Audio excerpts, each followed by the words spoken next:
they're often emaciated. The way that they are actually packaged is horrendous and really inhumane, taped up in gaffer tape. They can't breathe, inside socks, stuffed inside things. So wherever they come from, they're always in a really bad state.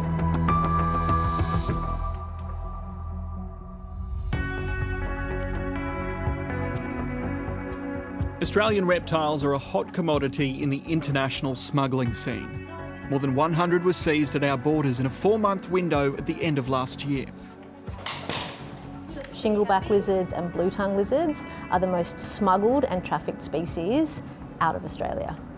The Taronga Wildlife Hospital takes in the survivors.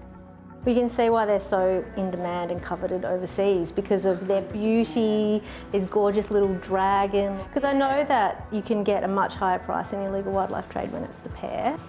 Out of their natural habitat, some of them perish. The traders or the smugglers, I think they presume that some will die, and that's why they put out so many numbers. To help build a case against smugglers, scientists here are taking up arms. They've developed this XRF gun. It reads the genetic signature in a lizard's scales and can then determine where in Australia it's from. Reading all the elements inside the keratin of that animal. That information's helped prosecute several offenders in the Sydney region. Together, we're really going to be able to detect way more. We're going to be able to trace where they've come from, and all this information is then bundled up and given to the authorities that can then help them make a case. The gun complements new technologies to detect what's coming and going at the border. These Rapiscan rays are being constantly calibrated using artificial intelligence to better detect animals hidden and contorted in the post. You're able to just put whatever you want through there within size reason, and it can look in and around the item. And that's the game changer here when we're looking for illegal wildlife trafficking.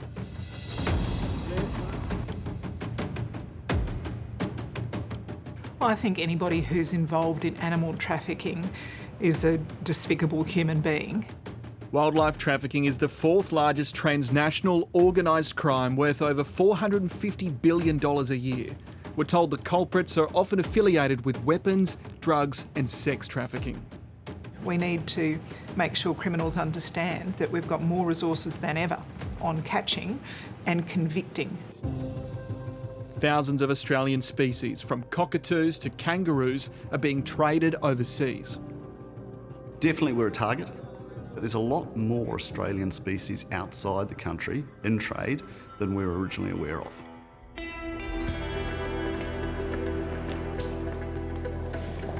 So this is it. This is it. This is our new wildlife crime research hub. In Adelaide, wildlife crime expert Phil Cassie's pulled together a team of scientists finding new ways to disrupt the illegal trade. It's commonly believed that a lot of species are going to Southeast Asia and China, and we do see that as a trafficking route, but we also find increasing and considerable demand through Europe. Who are the key characters in one of these trafficking networks? So overseas, we see the demand for Australian wildlife, which is being supplied locally by the breeders and the poachers.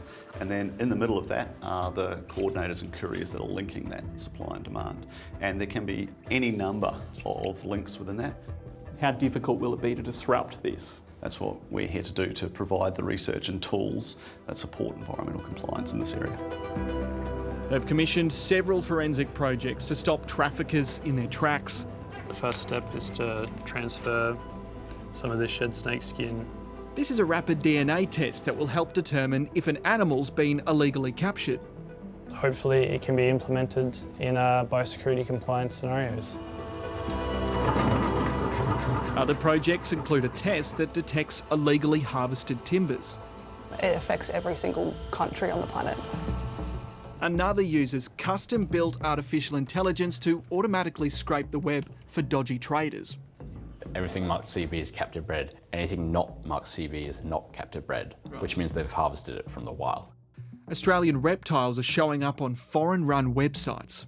You can see the $800 for one female Australian gecko, which is kind of mind-blowing. But the scale of trade is enormous. It's taking placed across hundreds of websites, and there's sometimes thousands of advertisements even on a single website, and it's sort of like finding the needle in the haystack. In Sydney, the Australian Museum's collection includes a surprising and grim trove of specimens, which smugglers attempted to get in or out of the country. And behind closed doors, one of the Southern Hemisphere's largest collections of animal DNA. All life has DNA. We use that fact to be able to identify anything that comes through the wildlife trade. If it comes to us, we use this special package of tools to work as detectives and solve these kinds of problems. Take the case of this rhino horn, which per gram sells for more than gold or cocaine on the black market. It was seized by Australian Customs and valued close to $1 million. We're going to extract its DNA, and using its DNA, we can then identify what species of rhino it is. To distinguish between whether it's real rhino horn, fake rhino horn, what species of rhino, and then this can be used in court to prosecute the poachers or traffickers. This one belonged to a near-threatened African white rhino. In our world, we have to deal potentially with hundreds or thousands of different species, and we have to deal with it in a way that is going to hold up in a court of law, that's going to be handled with great rigor. So the challenge is a big one for us. In the science community, environmental legislation is a sore point. We're holding our breath, right? So we're waiting in hope that we're going to see that overhaul and the laws strengthened and improved.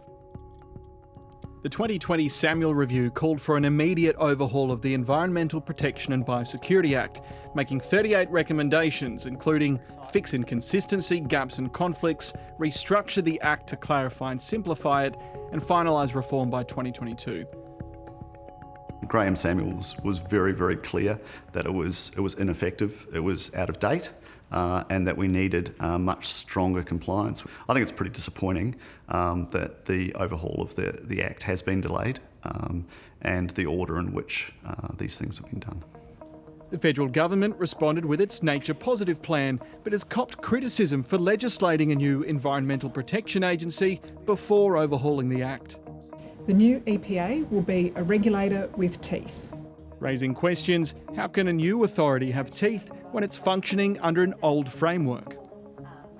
Is establishing the EPA before overhauling the framework that they have to operate under kind of like, putting on a shoe before putting on a sock? No, it's the exact opposite. It's actually like building the house before the family moves in. You can imagine if you set up a new organisation on the same day that the new laws came in, you'd have people, trying to find their desk and see if their laptop worked at the same time as they're implementing a whole new legislative regime. That's a recipe for disaster. It's still not clear when the government will deliver on its commitment to reform. Any idea on when we can see a draft? Well, when it's ready. Stronger laws, more resources, community education, all of these have to work together to end the wildlife trade.